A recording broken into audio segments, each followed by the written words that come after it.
오늘이 고난주간이죠. 다음 주일이 이제 부활주일이니까 고난주간, 또 사순절 이렇게들 이야기하는데, 오늘 고난주간, 오늘 예배를 통해서 우리 여러분들에게 하나님의 은혜와 또 의료가 가득 넘치는 귀한 시간이 되기를 바라겠습니다. 여러분들이 함께 봉독한 고린도후서 4장 1절과 11절의 말씀을 가지고 위로와 희망이라는 제목으로 함께 말씀의 은혜를 나누고자 합니다. 사람들은 누구든지 보면은 마음속에 이렇게 고통과 이제 절망의 늪에 빠져 있을 때가 있습니다. 물론 마음뿐만 아니라 삶에도 보면은 고통과 절망 속에 빠져 있고, 또 이 세상을 또한 살아가는 동안에 그런 절망과 어두운 환경 속에 갇혀서 그 마음의 고통을 당하는 그런 그 모습들을 우리가 이제 많이 보게 됩니다. 이런 모습에서 나는 해당이 없다라고 말하는 사람은 아무도 없을 겁니다. 여기 앉아있는 우리 학생 여러분들도 어떤 학생은 GBC에서 다니는 이 자체가 나에게 고통입니다 라고 하는 학생들도 또 있을 것이고, 또 어떤 학생들은 또 여러 가지 자기의 문제, 또 여러 가지 또 주변의 문제, 이런저런 것으로 인해서 지금 저는 고통스럽습니다 라고 그렇게 호소하고 또 이제 부르짖는 그런 모습들을 우리가 보게 됩니다. 여러분들, 이것이 비단 평범한 우리들에게만 있는 삶이냐는 겁니다. 이런 고통의 삶이, 또 이런 고통스러운 이런 이 마음들이, 또 이런 우리에게 고통을 안겨주는 이런 사건들이 오늘 우리들에게만 일어나는 그런 사건이냐는 것이요. 아니죠. 여러분들, 정말로 아무리 위대한 사람이라도 모든 사람들이 다 똑같이 바로 고통과 절망의 시간을 모두가 다 지난다라는 겁니다. 그런 고통과 절망의 시간을 지나고 난 후 그것을 이기고 그것을 겪고 그것을 딛고 일어섰을 때에 많은 사람들이 또 자기의 삶의 한 영역에서 또 당당하게 또 버티고 있는 그런 모습을 보게 됩니다. 구약의 위대한 선지자였던 엘리야도 하나님 앞에서 그가 고통을 호소하지요. 얼마나 고통스러웠는지, 얼마나 아팠는지, 얼마나 괴로운지 엘리야는 하나님 앞에 이렇게 말합니다. 하나님, 지금 내 이 생명을 거두어 주십시오라고 그렇게 말합니다. 여러분들, 우리는 아직 그런 경험을 못 해봤지만은 이렇게 암에 걸려서, 이런저런 암에 걸려서 또 암을 치료하면서 겪는 그런 고통 중에 있는 그런 이 분들을 보면은 그분들이 그 고통을 견디다 그분들이 하는 이야기가 뭐냐면은 차라리 이렇게 아플 바에는 빨리 죽었으면 좋겠다라고 하는 그런 이야기들을 많이 합니다. 여러분들, 이와 마찬가지로 아무리 위대한 사람이라 할지라도 그 누구도, 어떤 사람도 생명을 갖고 있는 사람이라고 한다면은 이 고통과 아픔을 그냥 지나치지 않는다라는 겁니다. 신약의 위대한 사도였던 바울 사도도 그도 이런 고백을 합니다. 힘에 겹도록 심한 고난을 당하여 살 소망까지 이룰 줄 알았다, 그렇게 말합니다. 바울 사도야말로 정말로 놀라운 하나님의 능력을 갖고 있는 그런 사람이죠. 그가 갖고 있는 능력으로 또 그의 임재 속에 거하는 성령의 은혜로만으로도 이런 고백이 나올 수 없지요.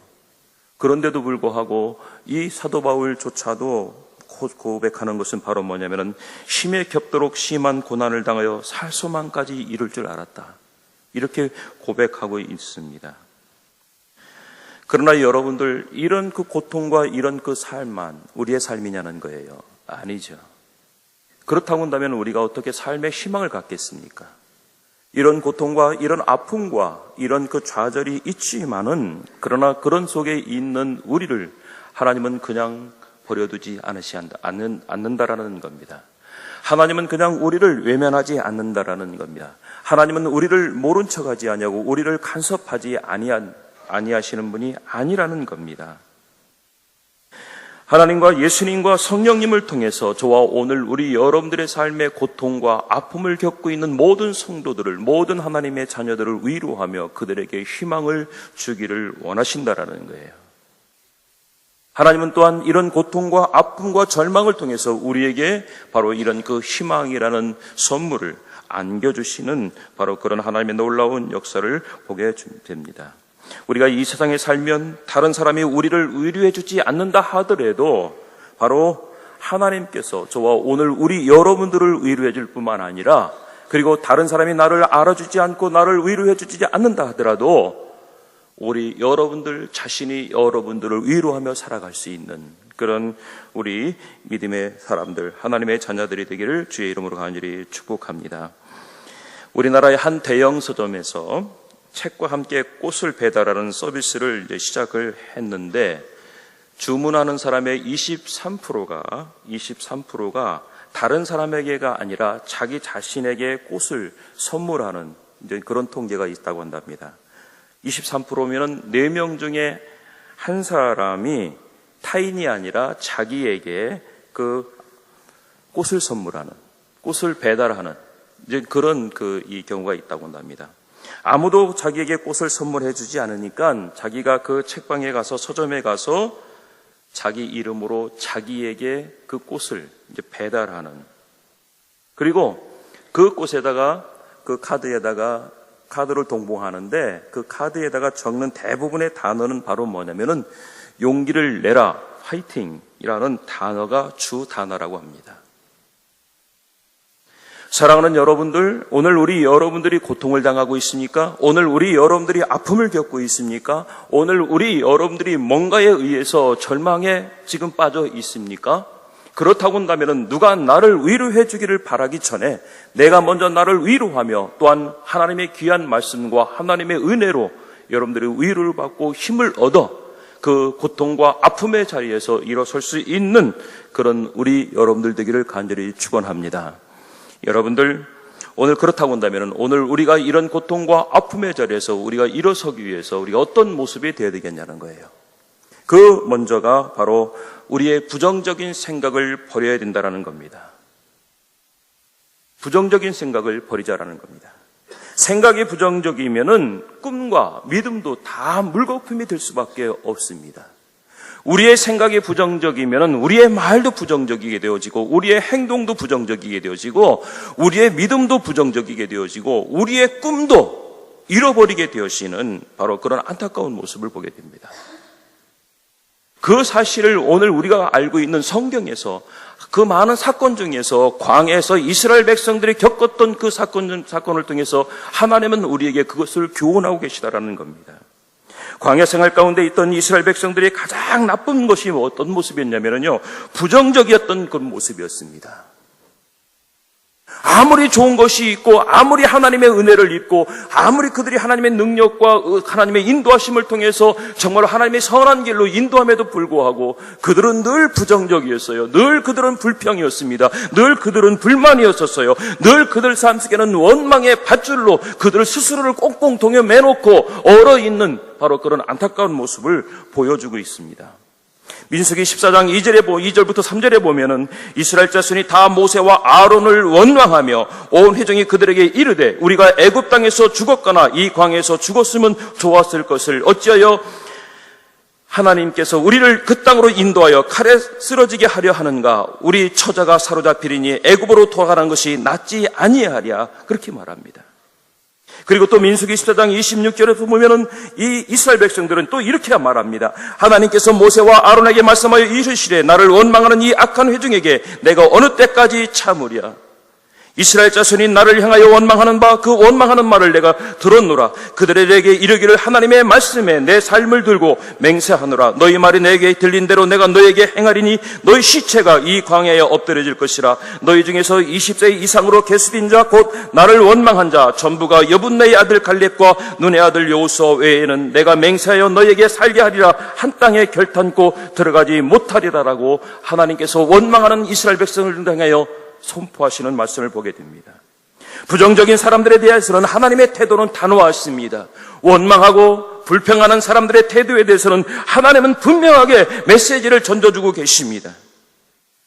여러분들, 그렇기 때문에 저와 오늘 우리 여러분들에게는 우리들의 생각 앞에, 우리의 마음 앞에, 우리의 생각과 우리의 마음을 뺏기지 않을 수 있는 바로 이런 그 파수꾼을 세워서 우리의 생각과 우리의 마음과 우리의 믿음을 지켜가야 한다는 사실들입니다.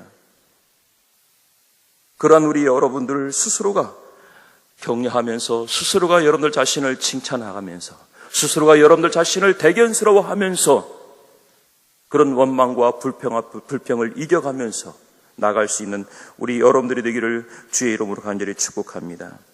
잠언 4장에 보면은 23절에 모든 지킬 만한 것 중에 더욱 내 마음을 지키라고 말합니다. 생명의 근원이 이에서 남이라라고 분명하게 말씀하고 있어요.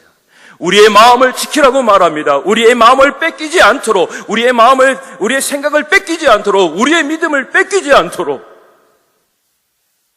거짓말에 우리의 생각을 뺏기지 않도록, 거짓말에 우리의 마음을 뺏기지 않도록, 거짓말에 우리의 믿음을 뺏기지 않도록, 어떤 죄악의 유혹에 우리의 믿음을 뺏기지 않도록, 우리의 꿈을 뺏기지 않도록 내 마음을 지키라고 분명하게 말씀하고 계십니다. 요즘에 우리 12학년 학생들이 저를 귀찮게 합니다. 저뿐만 아니라 우리 교직원, 우리 사역자들을 많이들 귀찮게 하는 것 같아요. 이렇게 보면은 이렇게 우리 12학년 학생들이 눈치 보고 있다가 이제 찾아와 가지고선 그 A4 용지 하나를 쭉 내밀어요. 이게 뭐냐고 보니까 성구 암송하는 거예요. 그 바이블 수업에서 그 성경 암송하는 이제 그런 내용인 것 같아요. 거기에 보니까 우리 교직원 여러분들의 많은 이름들이 이렇게 있더라고요. 귀찮게 하는데, 근데 그 귀찮은 게 즐거워요. 어떻게 또 보면은 개인적으로 저는 제 입장에서 볼 때는 또 행복하기도 합니다.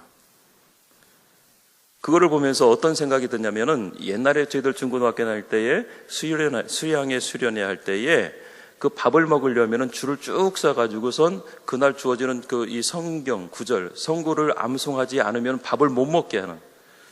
그래서 다시 이제 틀리면은 뒤로 또 돌아가서 줄 서서 다시 또 이제 차례될 때까지 와서 또 외우고 또 한 자리라도 틀리면 또 뒤로 돌아가가지고 그 생각이 옛날 생각이 나더라고요. 근데 저한테 오는 학생들은 좀 힘들어요. 제가 좀 힘들게 합니다. 예. 어떻게 힘들게 하냐면은 그냥 한 번으로 외우는 끝나는 것이 아니라 어떤 학생은 심지어 6번까지 외우게 했습니다. 6번까지 외우게 하고 급조한 느낌이 든다 싶으면은 한 번 더. 그러면 이제 급조한 학생들은 두 번째 가면 분명히 틀립니다. 그러면 다시 이제 보내고 또 오면은 한 번 더. 어떤 학생인가는 6번까지 한 거를 기억하는데. 예. 이거 잘 아시는 것 같아요. 우리 12학년 어느 분이 담당하는지 모르지만, 이거는 우리 전교 학생들 바이블 수업에 다 적용했으면 좋겠어요. 예. 여러분들, 저도 중고등학교 다닐 때 이 성구 암송하는 거, 옛날엔 내비게이터에서 나온 이 성경 암송 카드가 있었어요. 그게 60몇 개인가요? 약간 예. 그거를 호주머니에 넣어 갖고 다니면서 매일매일 그렇게 이제 암송하기도 하고 이제 그랬는데, 그때는 그게 귀찮고요. 왜 이런 거를 자꾸 하라고 하는지, 왜 이거를 자꾸 시키는지 이해가 안 갔어요. 심지어는 수양회 때에 그 밥 먹으려면 그걸 꼭 외워야만이, 암송해야만이 밥을 주는 게 정말 그게 싫었어요. 그런데 나중에 크면서, 나중에 어른이 되면서, 나중에 성장하고 나서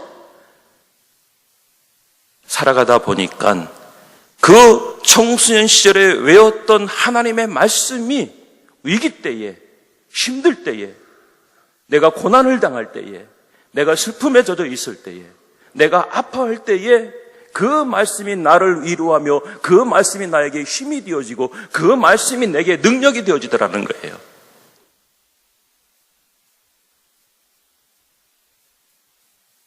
저는 오늘 우리 여러분들이 하나님의 말씀을 아는 만큼 여러분들의 믿음이 그만큼 성장하리라고 분명히 믿습니다.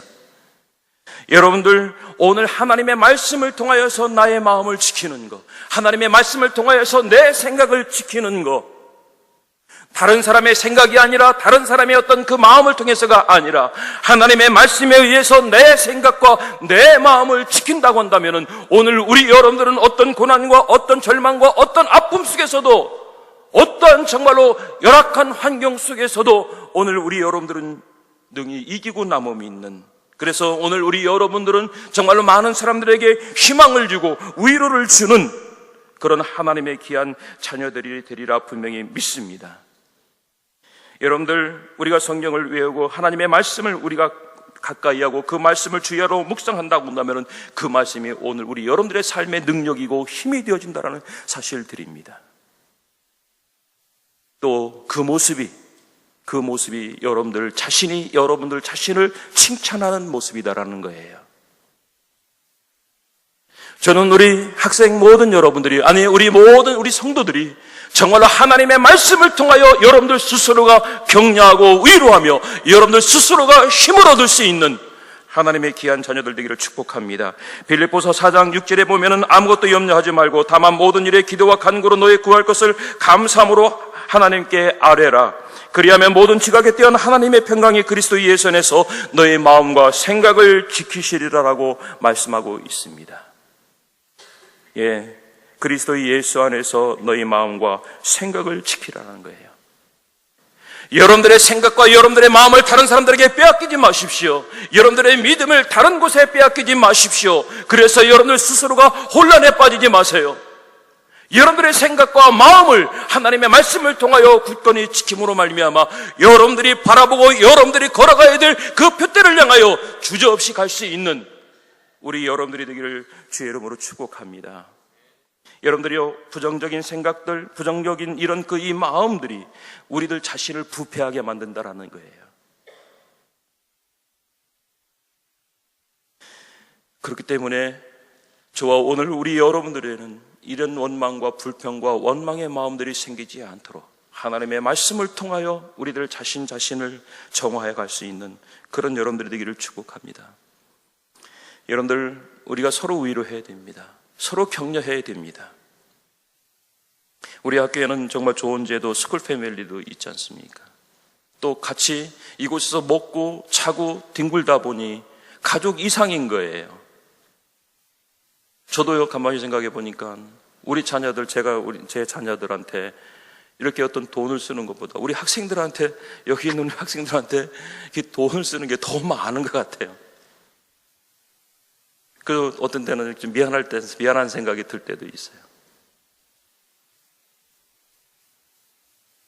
여러분들, 우리들끼리 서로 비하하고 우리들끼리 서로 욕하고 우리들끼리 서로 욕설을 뱉는 이런 어떤 그런 이 모습이 아니라 서로 친구 간에도 부족한 이 모습이 있으면은 격려해주고 욕먹을 일이 있어도 칭찬해주고 그런다고 한다면은 오늘 우리들의 이 공동체가 정말로 아름다운 그런 믿음의 공동체로 아름답게 커갈 수 있는, 또 발전해 갈 수 있는 바로 그런 모습이라 분명히 믿습니다.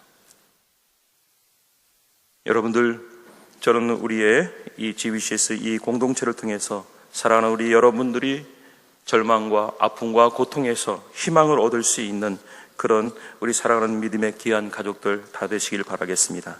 두 번째로 또 하나는 바로 뭐냐면은 여러분들의 꿈을 격려해야 된다는 겁니다. 여러분들의 목적이 있는 그런 그 꿈을 격려하라는 겁니다. 이 꿈은 하나님께서 오늘 우리에게 주시는 거라는 겁니다.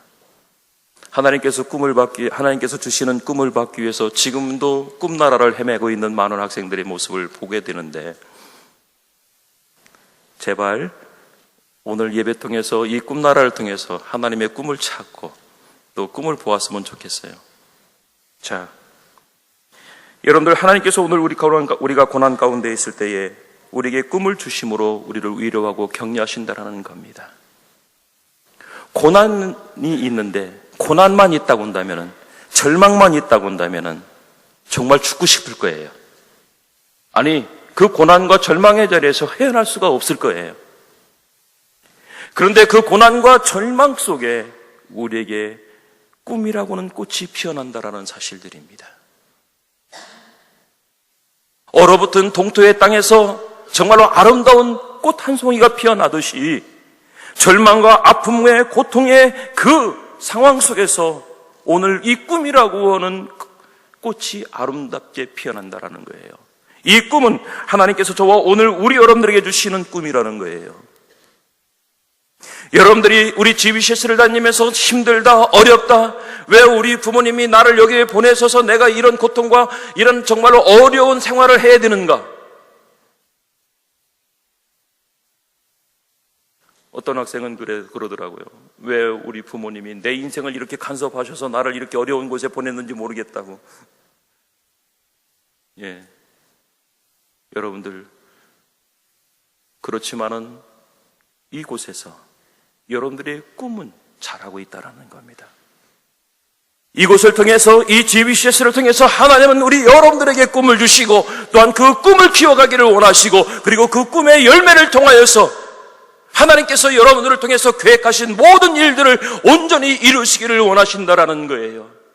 이곳을 고통의 땅이라고만 생각하지 마십시오. 이곳을 아픔의 땅이라고만 생각하지 마세요. 이곳이 절망과 아픔과 고통과 원망만 있는 곳이라고 생각하지 마세요. 이곳에는 하나님의 꿈이 있고, 이곳에는 하나님의 말씀이 있고, 이곳에는 하나님의 위로와 하나님의 인도하심이 있는, 하나님께서 저와 우리 여러분들에게 허락하신 거룩한 땅이라는 사실들입니다. 창세기에 보면은 야곱이 아버지를 속이고 장자의 축복을 받은 후에 그 어머니의 도움을 통해서 외갓집 쪽으로 도망을 가게 되죠. 외삼촌 라반이 있는 그 집으로 도망을 가게 됩니다. 그 길은 먼 길이에요. 가까운 길이 아닙니다. 또 그 길은 또 광야를 지나야 되는 계곡과 강과 정말로 사막을 지나야 되는 험난한 길입니다. 그런데 우리 여러분들, 어떻게 욕심 때문에 아버지의 장자의 축복을 받았는데, 그러면 장자의 축복을 받았으면 그 집에 있어야만이 그 축복을 다 누릴 수 있는데, 축복만 받았지 그 아버지의 모든 재산은 아무런 소용이 없는 거예요. 물거품이 돼버리고 그냥 떠돌이생이 인생이 돼버리는 거예요. 그러니 야곱이 그의 삶에서 얼마나 절망스러웠겠습니까? 얼마나 고통스러웠겠어요. 후회했겠죠. 내가 왜 형과 아버지를 속여서 왜 내가 이렇게 스스로 이 고생을 사서 하나? 근데 그런 생각을 가질 수밖에 없었겠지요. 그런 야곱이 어떻게 합니까? 원망만 합니까? 아니면 스스로 자신을 자책만 합니까? 아니잖아요. 야곱이 어떻게 합니까? 그 잠자던 자리에 일어나서 하늘을 지붕 삼고 돌을 베개 삼아서 그 들판에서 자던 그때 그 야곱이 어떻게 합니까? 야곱이 거기에서 그 들판에서 그 광야에서 하나님의 귀한 말씀을, 하나님께서 주시는 꿈을 보게 됩니다. 창세기 28장에 보면은 너의 조부 아브라함의 하나님이요 이삭의 하나님이라. 네가 누워있는 땅을 내가 너와 네 자손에게 주리니 네 자손이 땅에 띠끌같이 되어 네가 서쪽과 동쪽과 북쪽과 남쪽으로 퍼져나갈 것이며 땅의 모든 족속이 너와 네 자손으로 말미암아 복을 얻으리라. 이게 절망과 모든 희망이 없었던 이 야곱에게 주시는 하나님의 말씀입니다. 뿐만 아니라 하나님께서 그 상황에 맞게 또 이렇게 말씀하십니다. 내가 너와 함께 있어 내가 어디로 가든지 너를 지키며 너를 이끌어 이 땅으로 돌아오게 할지라. 내가 내게 허락한 것을 다 이루기까지 너를 떠나지 아니하리라라고 말씀합니다. 희망을 잃은 그러한 야곱에게, 갈 바를 모르고 있는 그런 야곱에게 하나님께서는 분명하게 약속하고 계십니다. 네가 이 들판에서 비록 잘지라도 사나운 짐승이 너를 공격하지 못하게 할 것이고 외삼촌의 집에 가면 외삼촌이 너를 환영해 주며 또한 그곳에서 네가 큰 민족을 이루는 내 백성이 될 것이다 라고 하나님께서 야곱에게 말씀하고 계시는 겁니다. 사랑하는 우리 믿음의 성도 여러분들, 저는 오늘 우리 여러분들이 이곳에서 여러분들이 광야라고 여기고 여러분들이 들판이라고 여기고 여러분들이 정말로 내게는 아픔과 희망을 주지 않는 곳이라고 생각할 수 있는 이곳에서 여러분들도 야곱처럼 하나님이 주시는 꿈을 통하여 야곱처럼 큰 민족을 이루며 야곱처럼 믿음의 조상이 되어지는 하나님의 귀한 자녀들이 되리라 분명히 믿습니다. 여러분들, 저는 우리 여러분들이 이런 희망이 있기를 원합니다. 여러분들, 갈보리 언덕, 그 예수님이 십자가에 못 박혀 죽으신 그 갈보리 언덕은 어떤 곳입니까? 평범한 사람들이 쉽게 갈 수 없는 그곳이에요. 그 갈보리 언덕은 말 그대로 정말로 그 사회적으로 그때 당시 중죄인들, 사형을 당하는 그런 그 사람들이 그 사형을 집행하는 그런 이 장소이기도 하지요. 절망의 언덕입니다. 고통의 언덕이에요. 아픔의 언덕입니다. 예수님께서 그곳까지 그 무거운 십자가를 지시고 오르시고 또한 그곳에서 그 당신이 지셨던 십자가에 대못을 박히며 매달리셨습니다. 모든 사람들은 죽지 않을 것이다 라고 나왔던 그런 그 희망을 가졌지만은, 그러나 그 희망과는 달리 예수님은 십자가에 못 박혀 모든 물과 피를 흘리시고 죽으셨어요. 모든 사람들은 다 끝났다라고 여겼습니다. 이제는 끝났다. 이제는 메시아가 없다. 이제는 우리를 구원할 만한 사람이 없다. 우리를 위로할 만한 사람이 없다라고 모든 사람들이 절망하고 있을 때에 어떻게 됩니까?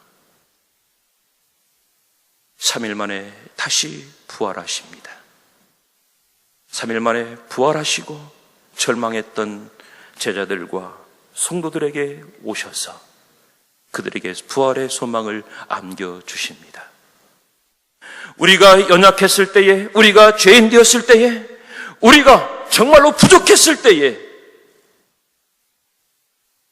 예수님은 우리에게 오셔서 우리에게 부활의 소망을 주셨고 우리의 모든 죄를 물과 피로 다 씻으시고 하나님의 자녀로 삼아 주셨습니다. 우리에게 저 천국이라고 하는 소망을 우리에게 주셨다라는 사실입니다. 갈보리 언덕의 고통과 아픔을 통하여서 저와 우리 여러분들에게는 저 천국의 소망을 허락하시는 그런 은혜가 우리에게 있다라는 사실들입니다. 사랑하는 여러분들, 고통의 땅, 절망의 땅에서 저는 오늘 우리 여러분들이 꿈을 가질 수 있는, 여러분들의 상황이 힘들다 할지라도 꿈을 가지고 그 꿈을 이루어갈 수 있는, 그래서 이겨낼 수 있는 우리 여러분들 되기를 주의 이름으로 축복합니다. 마지막 하나로는 믿음을 가져야 된다는 겁니다. 그런데 이 믿음은 꿈과 말씀 속에서 우리에게 주어진다는 겁니다. 로마서 10장에서는 믿음은 들음에서 나며 들음은 그리스도의 말씀으로 말미암는다고 분명하게 말씀하고 있습니다. 그리고 시편 119편에서는 이 말씀은 나의 고난 중에 위로라, 주의 말씀이 나를 살리셨기 때문이다라고 말합니다. 여러분들이 하나님의 귀한 이 말씀을 통하여 믿음을 가지십시오. 성경 암송하는 거요, 이래서 중요한 겁니다. 하나님의 말씀을 묵상하는 거요, 이래서 중요한 거예요. 하나님의 말씀을 통해서 믿음이 생깁니다. 하나님의 말씀을 통해서 꿈이 생깁니다. 하나님의 말씀을, 설교 말씀을 듣는 거요, 이래서 중요한 겁니다. 말씀을 듣는 중에 여러분들의 꿈이 생기고 여러분들에게 희망이 생기고 여러분들에게 목적이 생기고 여러분들을 위로하고 여러분들을 스스로 일어설 수 있는 능력을 갖추게 하는, 이것이 바로 하나님의 귀한 말씀이라 분명히 믿습니다. 결론적으로요, 우리 여러분들,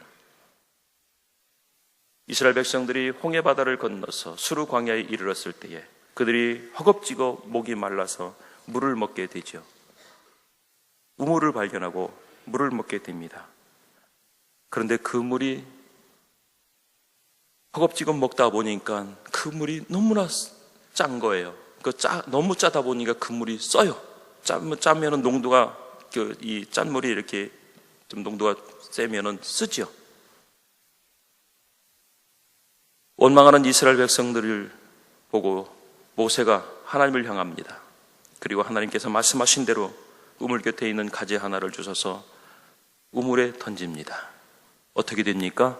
그 물이, 쓴 물이 어떻게 돼요? 탄물로 변합니다.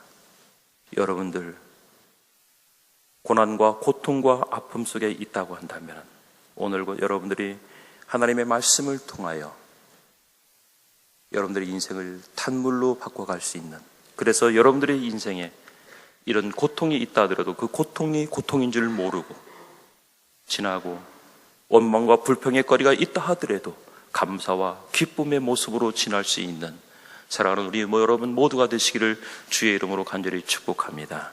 기도하겠습니다.